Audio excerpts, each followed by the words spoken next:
Salam sejahtera. Pada kesempatan ini akan dibahas tentang solusi tugas pertama dari mata kuliah aplikasi berbasis jaringan, yaitu membuat program menggunakan bahasa pemrograman Python untuk menentukan nilai dari oktet pertama, kedua, ketiga, dan keempat berdasarkan alamat IP yang diinputkan oleh pengguna, serta menentukan kelas dari alamat IP tersebut, termasuk deskripsi atau ketentuan terkait network ID dan host ID-nya. Adapun contoh hasil eksekusi dari programnya adalah sebagai berikut. Python 3 spasi nama file yang menampung kode program penyelesaian tugasnya. Dalam hal ini dicontohkan nama filenya class-ip-address.py. Ketika dieksekusi, diminta menginputkan alamat IP. Sebagai contoh 10.0.0.1. Terlihat hasil perhitungannya berdasarkan alamat IP yang diinputkan 10.0.0.1, nilai oktet pertama adalah 10, nilai oktet kedua adalah 0, nilai oktet ketiga adalah 0, nilai oktet keempat adalah 1, sehingga kelas IP-nya adalah kelas A dengan network ID 8 bit dan host ID 24 bit. Contoh kedua, misalkan 192.168.169.254 yang diinputkan. Nilai oktet pertama 192, nilai oktet kedua 168, nilai oktet ketiga 169, dan nilai oktet keempat 254. Sehingga alamat tersebut merupakan alamat kelas C dengan network ID 24 bit dan 8 bit host ID-nya. Untuk keluar dari program, ketika kita coba eksekusi kembali, panatas Python 3 spasi class-ip-address.py. Misalkan kita inputkan alamat IP 239.0.0.1. Alamat tersebut, oktet pertamanya adalah 239, oktet kedua adalah 0, oktet ketiga adalah 0, oktet keempat adalah 1. Sehingga termasuk kelas D yang jenisnya multicast. Sebagai contoh satu lagi, alamat IP 255 254. Nilai oktet pertama, kedua, dan ketiga adalah 255, sedangkan oktet keempat adalah 254. Ini merupakan kelas E. Reserve dicadangkan. Untuk keluar, misalkan kita ketik kata keluar untuk menghentikan program. Adapun solusi penyelesaian dari tugas pertama ini, kita bisa menjalankan aplikasi Visual Studio Code, kemudian mengarahkan ke folder Python yang kita gunakan sebagai folder direktori kerja lewat menu File, Open Folder. Kemudian pastikan berada di home directory, yaitu /home/devisc. Di sini terlihat ada folder lab, kita masuk ke dalamnya. Kemudian folder devnet-src. Kemudian terlihat ada folder Python, kita masuk ke dalamnya. Jadi lingkungan pengembangannya kita arahkan ke direktori /home/devisc/lab/devnet-src/Python. Tinggal di OK. Kemudian kita bikin file baru, bisa memilih menu File, New File, atau di bagian Welcome Screen, pilih New File, itu sama. Oke. Kemudian kita simpan dulu, Ctrl S, filenya. Kita berikan nama pengenal tugas.py sebagai contoh. Oke, sekarang kita masuk ke ketentuan soal tugasnya. Adapun ketentuan alur pembuatan program tugas pertama, yaitu pertama, mendeklarasikan variabel dengan tipe dictionary, atau lebih tepatnya nested dictionary, di mana di dalamnya memuat informasi terkait dengan kelas IP address dengan model seperti gambar berikut. Oke, nah, di sini terlihat ada dictionary dengan key A, B, C, D, E, di mana kalau kita lihat di bagian key D sama E, langsung merujuk ke value-nya, di mana key D itu memiliki value multicast, key E memiliki value reserve. Sedangkan key A, B, dan C di sana memiliki nested key, nah, yaitu ada dua, network ID dan host ID. Untuk key A punya nested key net ID, di mana value-nya 8, artinya 8 bit network ID untuk kelas A. Kemudian punya nested key juga host ID, value-nya 24, berarti 24 bit host ID-nya. Demikian pula untuk yang key B, untuk kelas B, memiliki nested key network ID-nya, yaitu net ID, nested key-nya, value-nya 16, artinya 16 bit network ID untuk kelas B. Kemudian nested key host ID, value-nya 16 juga, berarti 16 bit host ID untuk kelas B. Terakhir, untuk key C, punya dua nested key juga, net ID 24 bit, berarti 24 bit network ID untuk kelas C, dan nested key host ID nilainya 8, berarti 8 bit host ID-nya. Nah, berarti pertama adalah kita akan mendeklarasikan variabel yang memuat definisi nested key ini. Kita coba langsung. Misalkan di sini kita contohkan ada variabel dengan nama kelas IP yang menampung diagram ketentuan nested dictionary tadi. Kelas IP sama dengan itu operator pemudahan nilai, kemudian kurung awal buka tutup, ini menyatakan dictionary, awal dari pembuatan dictionary. Nah, kemudian kita akan deklarasikan ada key dengan nilai A, kemudian titik 2 itu pemisah antara key dengan value-nya. Karena nested dictionary, berarti kita tambahkan kurung buka tutup. Kemudian ada nested key di dalamnya, itu net ID, yang menampung network ID dari kelas A. Titik 2 pemisah antara key dengan value. Kemudian kita masukkan 8 nilainya untuk key net ID. Kemudian key kedua yaitu host ID, nilainya 24. Oke, pemisah antar nilai pakai koma. Kita salinkan aja untuk kelas B dan kelas C.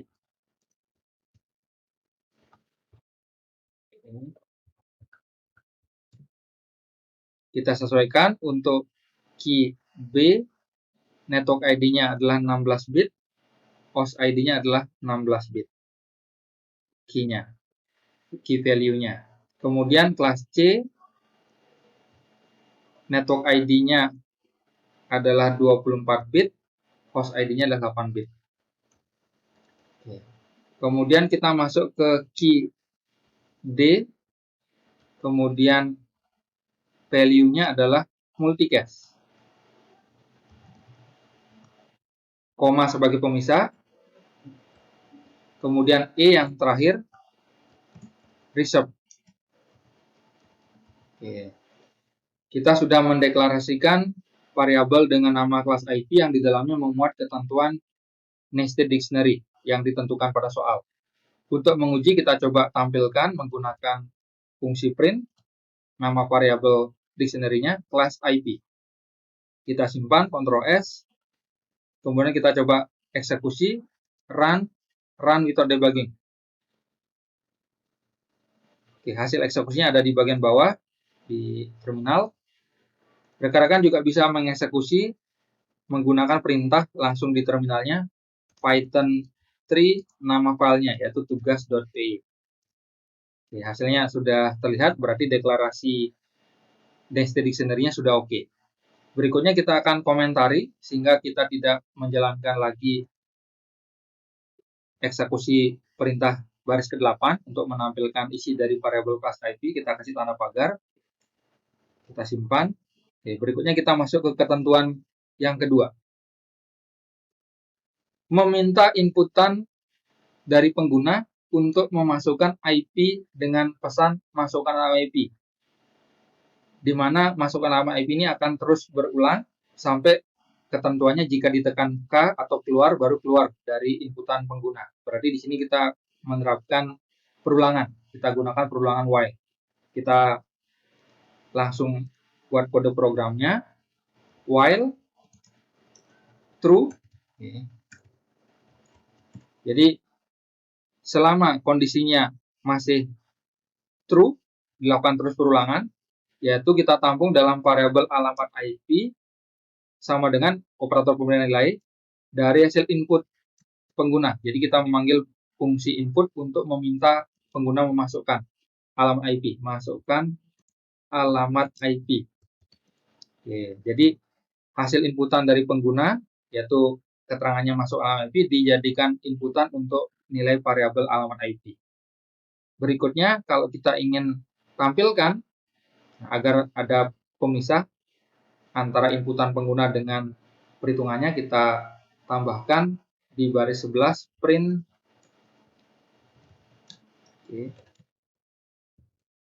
asterisk sebanyak 40 tanda asterisk. Kita salinkan lagi. Ini sebagai pembatas.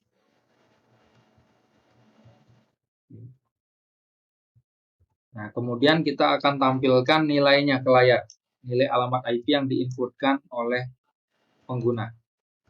Kita gunakan tanda plus untuk concatenation, penggabungan string, agar nilai variabel alamat IP-nya ditampilkan. Nah, kemudian kita akan melengkapi untuk keluar dari perulangan, berarti kita akan ngecek jika nilai inputan alamat IP itu bernilai K atau keluar, kata keluar, akan menghentikan dari perulangan. Berarti di sini kita masukkan ada pengecekan kendali program if alamat IP yang diinputkan sama dengan K or alamat IP yang diinputkan sama dengan keluar. Oke, tanda kolon sebagai akhir dari if. Kita eksekusi break berarti keluar dari perulangan, berarti menghentikan programnya. Jadi kode program lengkapnya seperti ini.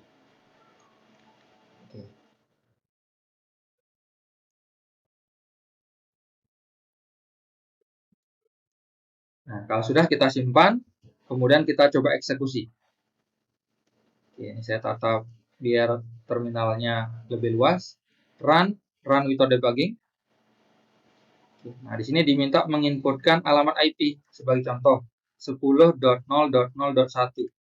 Oke, terlihat di sini tampil nilainya alamat IP yang diinputkan 10.0.0.1. Muncul lagi inputan, meminta inputan masuk alamat IP misalkan 192.168.169.254. Oke, muncul lagi. Kalau ingin keluar tekan K. Nah, ini keluar. Berarti kita sudah menyelesaikan meminta inputan dari pengguna berupa alamat IP, atau ketika diketik K atau keluar, kita coba eksekusi Python 3 spasi tugas.py keluar. Ini langsung keluar dari programnya. Berarti kita sudah menyelesaikan bagian kedua. Nah, bagian ketiga yaitu kita akan membuat kode program untuk menampilkan informasi terkait dengan nilai oktet pertama, oktet kedua, ketiga, dan keempat berdasarkan alamat IP yang diinputkan oleh pengguna secara dinamis pada langkah 2. Berarti kita masuk ke editor Visual Studio Code-nya, kita tambahkan kode program di sini. Nah, untuk memecah nilai alamat IP yang diinputkan, kita gunakan fungsi string, yaitu dengan metode split dengan karakter sebagai penanda pemisah antar nilainya, yaitu tanda titik. Kita coba langsung. Kita deklarasikan ada variabel split IP yang menampung hasil dari proses atau operasi split. Alamat IP, nama variabel yang menampung alamat IP tadi, dot split. Split ini metode untuk memecah string, di mana yang menjadi parameternya adalah di sini karakter yang digunakan sebagai pemisah, yaitu tanda titik. Kemudian hasil dari eksekusi metode di sini akan ditampung dalam variabel split IP. Split IP ini bertipe list nantinya, di mana indeks yang pertama diawali dengan 0, yang kedua 1, yang ketiga 2, yang terakhir untuk oktet keempatnya nanti adalah 4. Nah, sehingga kalau kita ingin tampilkan ke layar informasi terkait dengan nilai oktet pertama, kita coba langsung nilai oktet pertama. Oke, kita concatenation menggunakan tanda plus penggabungan string, diambil dari variabel split ID dengan tipe list untuk indeks yang 0. Indeks 0 itu oktet pertama. Jadi indeksnya itu dimulai dari 0 untuk yang pertama. Kemudian kita akan salinkan. Oke, sebentar. Ini saya tata lagi. Kita akan salinkan untuk penampilan oktet kedua, ketiga, dan keempat. Oke, kita sesuaikan keterangannya. Kedua, nilai oktet kedua, nilai oktet ketiga, dan nilai oktet keempat. Oke. Nilai oktet pertama indeksnya 0, nilai oktet kedua indeksnya 1. Berarti di sini kita sesuaikan. Indeks ke-1 di variabel split IP dengan tipe list. Kemudian indeks ketiga, indeks kedua untuk oktet ketiga, indeks ketiga untuk oktet keempat. Oke. Nah, sehingga kita sudah selesaikan dengan menggunakan bantuan fungsi print untuk menampilkan keterangan nilai oktet pertama, plus itu penggabungan string, diambil dari nilai variabel split IP untuk indeks ke 0. Itu oktet pertama, indeks ke-1 untuk oktet kedua, indeks kedua untuk oktet ketiga, indeks ketiga untuk oktet keempat. Kita simpan. Kita coba jalankan. Python 3 spasi tugas.py. Kita masukkan 10.0.0.1. Oke, nah di sini sudah terlihat alamat IP yang diinputkan 10.0.1. Ini dimuncul alamat IP yang diinputkan. Nilai oktet pertamanya 10, oktet kedua 0, ketiga 0, keempat 1. Kita coba nilai lainnya. 192.168.169.254. Oke, sudah terambil juga nilai inputannya. 192.168.169.254. Oktet pertama 192, oktet kedua 168, oktet ketiga 169, oktet keempat 254. Oke, kita keluar K.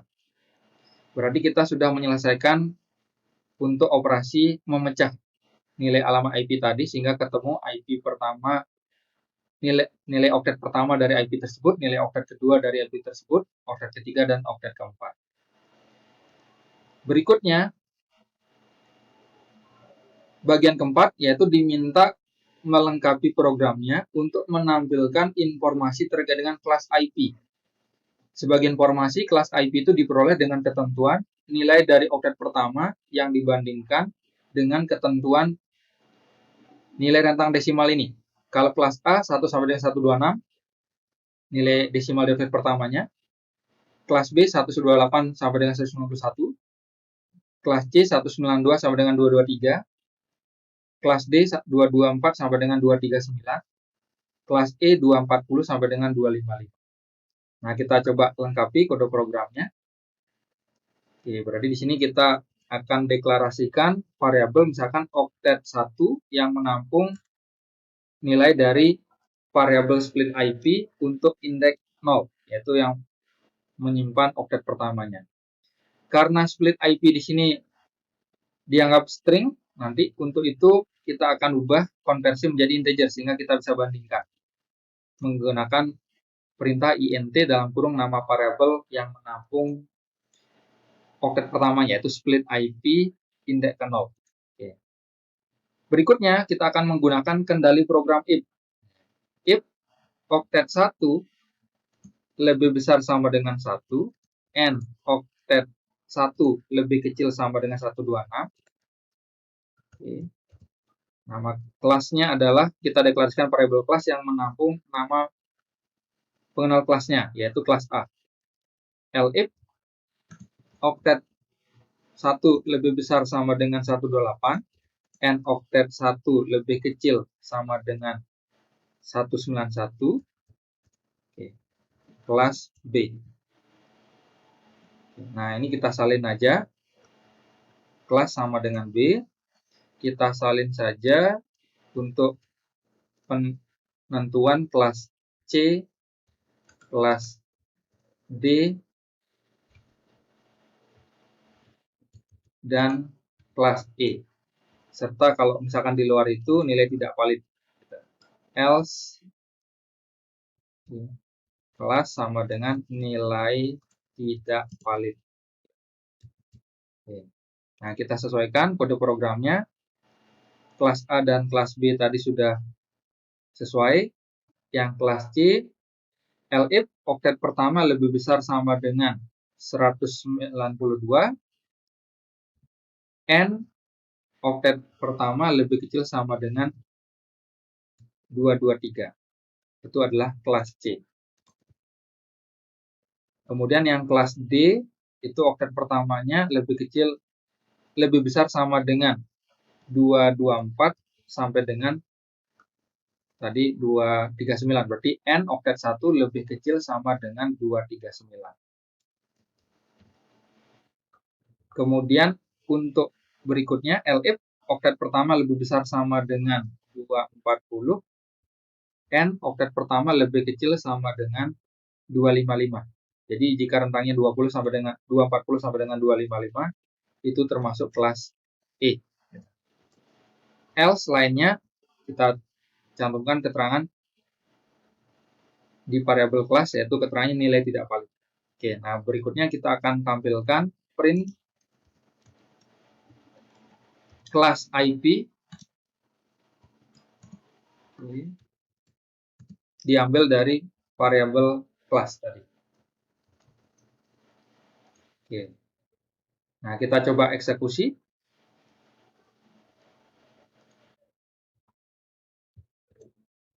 Python 3 spasi tugas.py, masukkan IP 10001. Nah, termasuk kelas A. 10 ini berada di rentang 1 sampai dengan 126 tadi kelas A. 1723101. Nah, 172 itu berada di rentang kelas B, di mana kelas B itu 128 sampai dengan 191, berarti sudah kelas B. Kemudian 192, 168, 169.1, 192, nah oktet pertama itu berarti kelas C, karena kelas C itu desimal oktet pertamanya 192 sampai dengan 223. Kemudian 224001, 224 termasuk kelas D, 224 sampai dengan 239, kemudian 255.0.0.1. 255 itu termasuk kelas E, yaitu dari 240 sampai dengan 255 itu nilai desimal rentang kelas E. Berarti sudah oke, kita keluar. Oke, nah berikutnya melengkapi penampilan kelas tadi dengan menampilkan informasi berupa nilai network ID dan host ID untuk yang kelas A, B, dan C. Sedangkan bagi yang kelas D dan E menampilkan keterangan apakah dia multicast ataukah reserved tadi. Kalau dia berupa multicast atau reserved, nilainya di dictionary itu dianggap sebagai string. Sedangkan kalau untuk network ID dan host ID tadi, kelas A, B, dan C, itu dianggap sebagai dictionary. Berarti kita harus melakukan pengecekan apakah nilai di dalamnya berupa dictionary ataukah berupa string. Jika dictionary berarti kita ngambil network ID dan host ID-nya. Jika string berarti kita tampilkan saja. Kita lengkapi kode programnya. Oke, kita awali dengan deklarasi variabel, misalkan variabel dengan nama x, di mana x ini menampung nilai dari pemanggilan value terhadap variabel nested dictionary kelas IP dengan key berupa nilai kelasnya.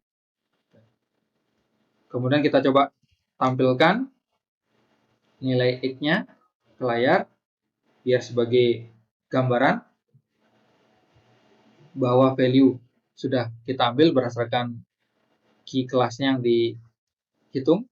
Ya, kita coba jalankan Python 3 spasi tugas.py. Misalkan kita inputkan alamat IP-nya 10.0.0.1. Oke, ini sudah terambil x-nya value-nya tadi, yaitu ada nilai network ID dan host ID. Kita coba contohkan untuk yang kelas lainnya, alamat IP-nya misalkan 255.0.0.1. Yang kelas E, value-nya berupa keterangan reserved. Nah, sekarang kita cek dulu.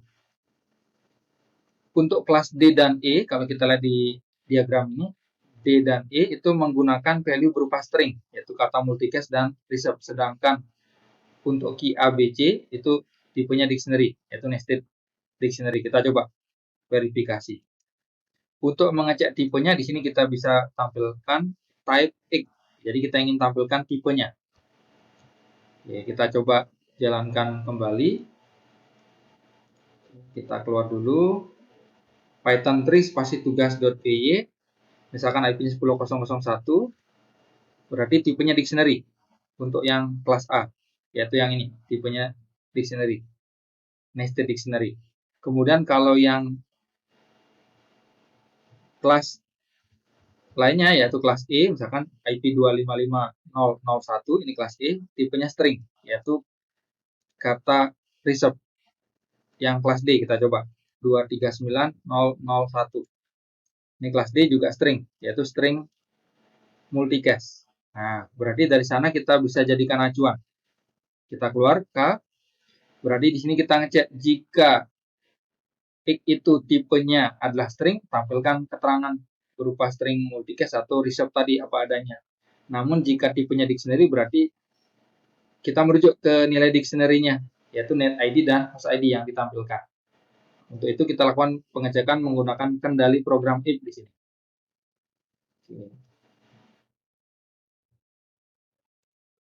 Nah, ini bisa kita komentari, kita kasih pagar agar tidak dijalankan.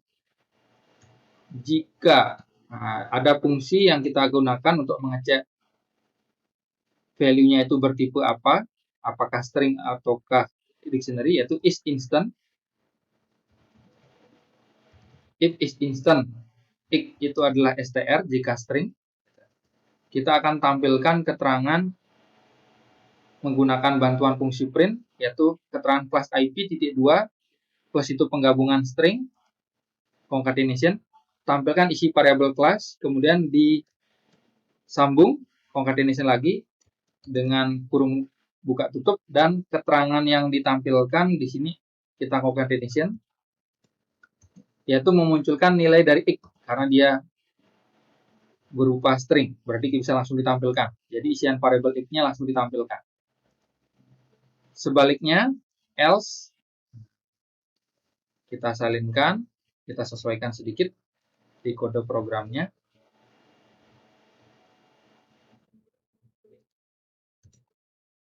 Yang ditampilkan di sini adalah key network ID dan host ID-nya, yaitu yang di sini maksudnya, net ID dan host ID-nya. Untuk itu di sini kita kasih tanda kurung siguar tutup untuk merujuk ke key-nya, yaitu key network ID. Kemudian kita kasih tambahan keterangan sekian bit network ID-nya, koma, kemudian kita sambungkan lagi concatenation untuk mengambil nilai host ID-nya dari variabel X untuk key host ID. Kita sambung keterangannya sekian bit host ID-nya. Oke, sehingga kode program lengkapnya seperti ini. Nah, kita akan coba eksekusi. Python 3 spasi tugas.py. Misalkan kita masukkan IP 10.0.1. Nah, udah terlihat di sini 10.0.1 itu merupakan alamat kelas A, 8 bit network ID, 24 bit host ID. 172.16.01. Nah, ini kelas B, 16 bit network ID, 16 bit host ID. Kemudian 192.168.169.1. 24 bit network ID, 8 bit host ID. 239.0.0.1 kelas D multicast. 255.0.0.1 kelas E reserve. Oke. Demikian solusi dari tugas pertama. Terima kasih.